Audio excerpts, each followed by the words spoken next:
Good morning students, welcome है आपका online classes में। देखिए स्टूडेंट्स, लास्ट टाइम हमने डिस्कस किया था how do we classify adsorption and then we classify adsorption on the base of forces of attraction. On the basis of force of attraction, we classify adsorption into two types. One is your physical adsorption and second is your chemical adsorption. इन दोनों के बारे में हमने last lecture में already in detail discussion की है। आज जो टॉपिक हम डिस्कस करने वाले हैं बच्चों, वो है आपका first type of adsorption, that is adsorption of gases on solids. देखिए बच्चों, आज हम जो first type of adsorption discuss करने वाले हैं वो कौन सा करने वाले हैं, that is adsorption of gases on solids. देखिए, इस टाइप के एड्सॉर्प्शन में जो गैसेस है बच्चों, वो हमारे पास एड्सॉर्बेंट की तरह बिहेव करेंगी और जो सॉलिड्स है वो हमारे पास एड्सॉर्बेंट की तरह बिहेव करेंगी। अब देखिए, हम कहते हैं बच्चों, almost all types of solid जो है they absorb gases to some extent. क्या कह रहे हैं हम कह रहे हैं कि ऑल टाइप्स ऑफ सॉलिड जो है वो गैसेस को एब्जॉर्ब करते हैं, लेकिन they absorb gases to some extent. That means जो एक्सटेंट ऑफ एब्जॉर्प्शन है गैसेस का आवर सॉलिड सरफेस, वो वैरी करता है from one gas to another gas. That means कि जो एक्सटेंट ऑफ एब्जॉर्प्शन है गैसेस का वो डिफरेंट होता है। ठीक है, तो हम कहते हैं कि जो एक्सटेंट ऑफ एब्जॉर्प्शन है बच्चों, ये डिपेंड करता है सर्टेन फैक्टर्स के ऊपर। तो ऐसे क्या फैक्टर्स हैं जो अफेक्ट करते हैं रेट ऑफ एब्जॉर्प्शन को, उनको आज हम डिस्कस करने वाले हैं। तो चलिए शुरू करते हैं। Factors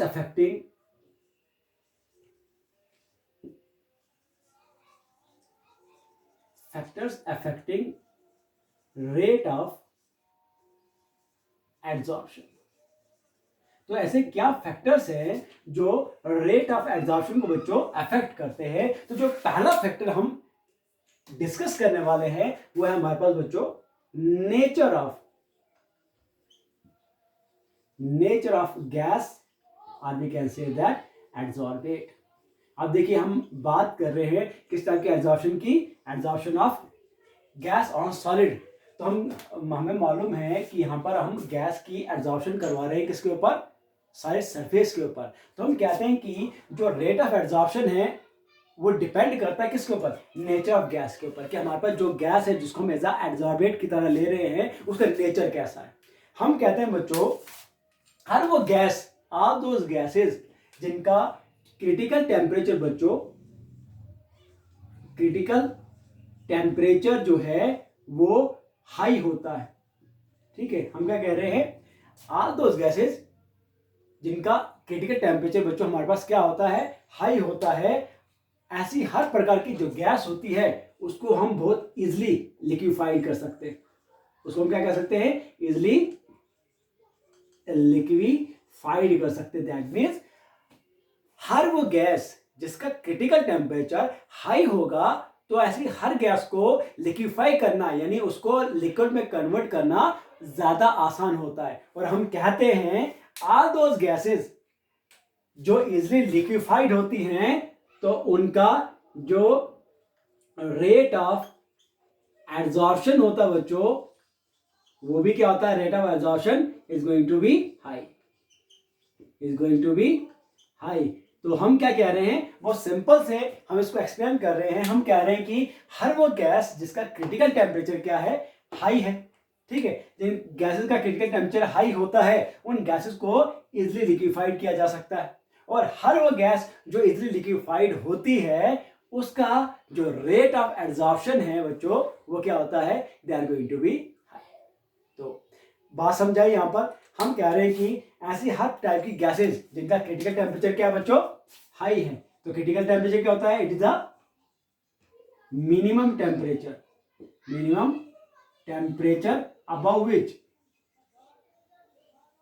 above which gases cannot be liquefied।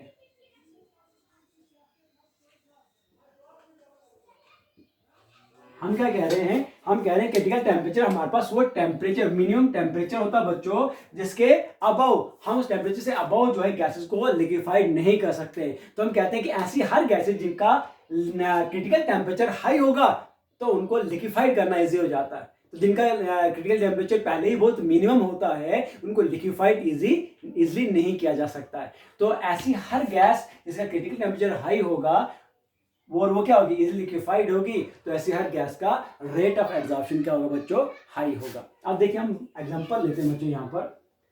अब देखिए एग्जांपल में हमारे पास गैसेज है, जैसे H2 है, O2 है, हमारे पास N2 है। तो इनको हम क्या कहते हैं, इनको हम परमानेंट गैसेज कहते हैं। क्या कहते हैं, परमानेंट गैसेज कहते हैं। ठीक है, अब इसके कंपैरिजन में जब वर्सेस में हम कंपैरिजन में क्या देखते हैं, गैसेज जैसे कि CO2 है, SO2 है, हमारे पास NH3 है। ठीक है, ये जो गैसेज है बच्चों ये हमारे पास परमानेंट गैसेज नहीं है।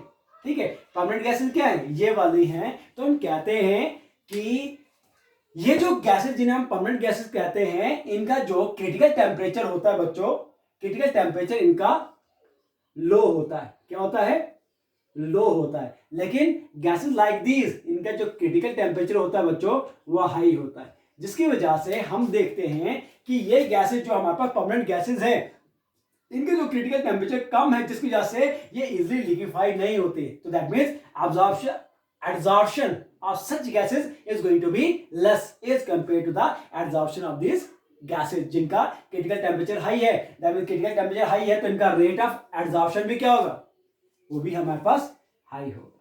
तो आई होप आपको समझ आई होगी कि नेचर ऑफ गैस जो उसके ऊपर किस तरीके से जो है रेट ऑफ एब्जॉर्प्शन जो है डिपेंड करता है। This is the first factor. ठीक है, अब चलिए डिस्कस करते हैं अपने सेकंड फैक्टर को, जो है हमारे पास बच्चों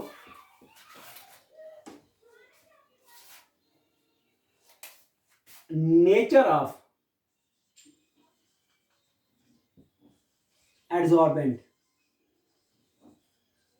देखिए हम क्या कह रहे हैं बच्चों, हम कहते हैं कि जो एक्सटेंट ऑफ एड्सॉर्प्शन है it also depends upon nature of adsorbent. जिस तरीके से जो रेट ऑफ एड्सॉर्प्शन है वो नेचर ऑफ एड्सॉर्बेंट के ऊपर डिपेंड करता है, in the same way we can say that कि जो रेट ऑफ एड्सॉर्प्शन है, जो एक्सटेंट ऑफ एड्सॉर्प्शन है it also depends upon nature of adsorbent.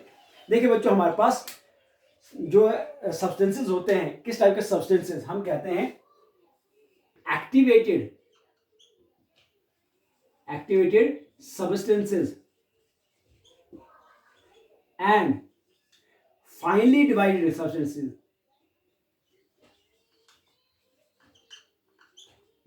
finely divided substances। अब देखिए क्या होता है, हम कहते हैं कि ऐसे सब सब्सटेंसेस जो एक्टिवेटेड होते हैं या वो फाइनली डिवाइडेड होते हैं, ऐसे सब टाइप के सब्सटेंसेस जो है बेस्ट एब्जॉर्बेंट माने जाते हैं। ठीक है, इनको क्या कहते हैं, they are considered as your best absorbent. हम कहते हैं कि जो भी सब्सटेंसेस क्या होंगे, एक्टिवेटेड होंगे as well as finally divide होंगे, वो क्या कहलाएंगे, they are considered as your best absorbent. ऐसा क्यों कह रहे हैं हम कह रहे हैं एक्टिवेटेड। ठीक है, एक्टिवेटेड का क्या मतलब होता है कि किसी भी चीज को हीटअप करना। हीटअप करने से हम क्या करते हैं, जो पोर्स होते हैं उनको ओपन अप करते हैं। तो पोर्स ओपन होंगे तो उससे क्या हो जाएगा, जो सरफेस एरिया है they are going to be increased. Then उसके बाद हम कहते हैं कि फाइनली डिवाइड, किसी भी चीज को जो है हम फाइनली डिवाइड करेंगे तो वो क्या इंक्रीज कर रहा है, they are going to be increase the surface area. So we can say that both these substances जिनको हम एक्टिवेटेड कह रहे हैं या फाइनली डिवाइड कह रहे हैं, तो ये किस चीज को इंक्रीज कर रहे हैं, they are going to be increase the surface area। क्या इंक्रीज कर रहे हैं बच्चों, surface area. And we know that the process of absorption ये किस टाइप का फेनोमेन होता है, it is a surface phenomenon. तो अगर हमारे पास जो एरिया हमारे पास है, जो सरफेस एरिया है, अगर वो हमारे पास क्या है, मैक्सिमम है, तो रेट ऑफ एब्जॉर्प्शन क्या होने वाला है, they are going to be maximum. क्योंकि हम ऑलरेडी डिस्कस कर चुके हैं कि जो प्रोसेस ऑफ एब्जॉर्प्शन होता है ये क्या होता है, it is a surface phenomena. तो एक सरफेस फेनोमेना है, तो सरफेस फेनोमेना के लिए जो हमारे पास एक्सटेंट ऑफ सरफेस है, हम ये कह सकते हैं कि जो एरिया ऑफ कंटेक्ट में आता है या जो एक्सपोज्ड एरिया होता है किसी भी सब्सटेंस का, अगर वो एक्सपोज एरिया जितना ज्यादा होगा उतना रेट ऑफ एब्जॉर्प्शन क्या होने वाला है, they are going to be high. तो हम कह सकते हैं कि जो नेचर ऑफ एब्जॉर्बेंट है ये भी एक्सटेंट ऑफ एब्जॉर्प्शन को जो है इंक्रीज या डिक्रीज करने में एक इंपॉर्टेंट रोल प्ले करता है। तो हम कहते हैं activity substances and finally divided substances वो क्या करते हैं, they are going to be increase the surface area, और सरफेस एरिया जितना इंक्रीज होगा वो क्या लीड करेगा, they are going to increase the extent of absorption as well as rate of absorption. ठीक है, समझाई? ओके, देन बच्चों हम डिस्कस करते हैं अनदर फैक्टर जो अफेक्ट करता है रेट ऑफ एब्जॉर्प्शन को, वो है हमारे पास third factor, that is effect of temperature। देखिए just like about two factors, जो टेम्परेचर है ये भी एक इंपॉर्टेंट रोल प्ले करता है इन ऑर्डर टू इंक्रीज और decrease the extent of absorption. देखिए बच्चों हम सबसे पहले बात करते हैं कि आपने एक चीज ऑब्जर्व की होगी, सर्दियों के टाइम में देखो जब फॉग होता है तो आपको देखने को मिलता है कि आपके शीशों के बाहर से जो है ड्रॉपलेट्स, कुछ पानी जो है जमा रहता है, लेकिन क्या वो जो पानी है क्या वो आपको गर्मियों में देखने को मिलता है? नहीं ना। देखो एक प्रोसेस है, नॉर्मली हम देखते हैं कि सर्दियों में हमारे शीशों के जो खिड़कियां हैं उनके शीशों के बाहर से जो है पानी जो है हमें देखने को मिलता है, तो जो पानी है वो प्रोसेस ऑफ एब्जॉर्प्शन है, क्योंकि पानी जो है on the surface of mirror है। ठीक है, तो वहां पर जो इसके साथ स्टिक है, दैट मीन्स वहां पे प्रोसेस जो है वो किस टाइप का है, एब्जॉर्प्शन का है। ठीक है, लेकिन वो प्रोसेस हमें सिर्फ सर्दियों में देखने को मिलता है, लेकिन जैसे गर्मियां आती हैं तो गर्मियों में हमें कभी भी जो है ऐसा कोई प्रोसेस जो है नहीं देखने को मिलता है। तो इससे हम एक सिंपल सा अंदाजा लगाते हैं कि देखिए जब हम बात कर रहे हैं इफेक्ट ऑफ टेम्परेचर की, तो सिंपल सी बात है कि सर्दियों में वो प्रोसेस दिखता है तो गर्मियों में नहीं, दैट मीन्स गर्मियों में क्या होता है, टेम्परेचर बढ़ता है। तो so we can say that कि जो टेम्परेचर होता है with increase in temperature the process of absorption जो होता है they are going to be decrease.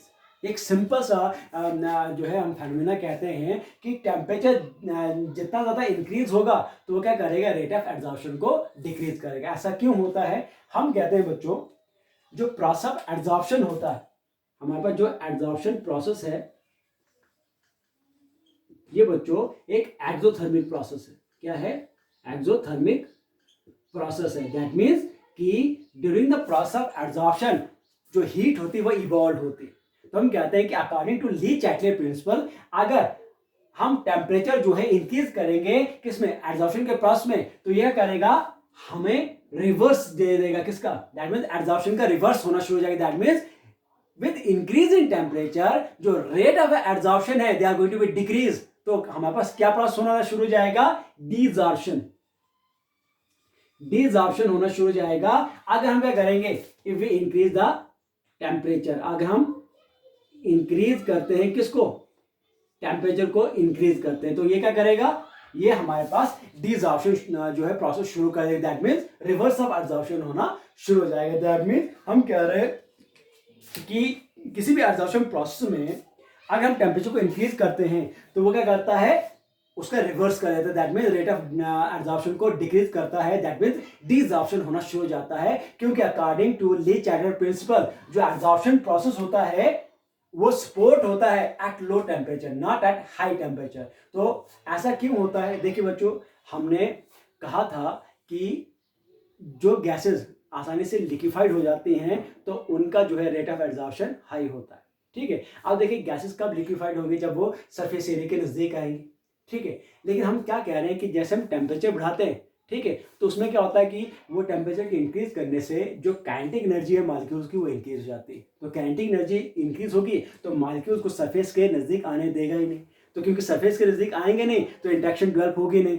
ठीक है, तो जिससे कि क्या होगा कि जो रेट ऑफ एब्जॉर्प्शन है वो क्या हो जाएगा, डिक्रीज हो जाएगा। ये हम कहते हैं कि जितने भी एब्जॉर्ब पार्टिकल्स होंगे, जितने भी एब्जॉर्ब मॉलिक्यूल्स होंगे सरफेस के साथ, तो जितना टेम्परेचर बढ़ाएंगे तो क्या करेगा, उन यानी पार्टिकल्स को, मॉलिक्यूल्स को काइनेटिक एनर्जी प्रोवाइड करेगा, जिससे कि बॉन्ड्स, पुराने बॉन्ड्स टूट जाएंगे, जिससे कि पार्टिकल जो है सरफेस एरिया से अवे हो जाएंगे। So we can say that कि जो हमारे पास टेम्परेचर होता है it decreases the rate of absorption. So जब भी हम एब्जॉर्प्शन प्रोसेस शो करेंगे तो उसको हमेशा हम शो करेंगे एट लो टेम्परेचर। ठीक है, ये हमारे पास थर्ड फैक्टर था। अब देखिए बच्चों इसके बाद हमारे पास जो नेक्स्ट फैक्टर आता है बच्चों, that is effect of pressure, कि प्रेशर का जो है क्या इफेक्ट रहता है। हम कहते हैं एट लो टेम्परेचर, हम कहते हैं eight constant temperature, eight constant temperature the rate of absorption, the rate of absorption increases with increase in pressure, with increase in pressure। क्या कह रहे हैं बच्चों? हम कह रहे हैं कि अगर हम टेम्परेचर को कांस्टेंट रख दें तो रेट ऑफ एब्जॉर्प्शन जो है इंक्रीज होता है with increase in pressure. That means देखिए प्रेशर जो है वो उसके बढ़ाने से जो रेट ऑफ एब्जॉर्प्शन है वो इंक्रीज होता है।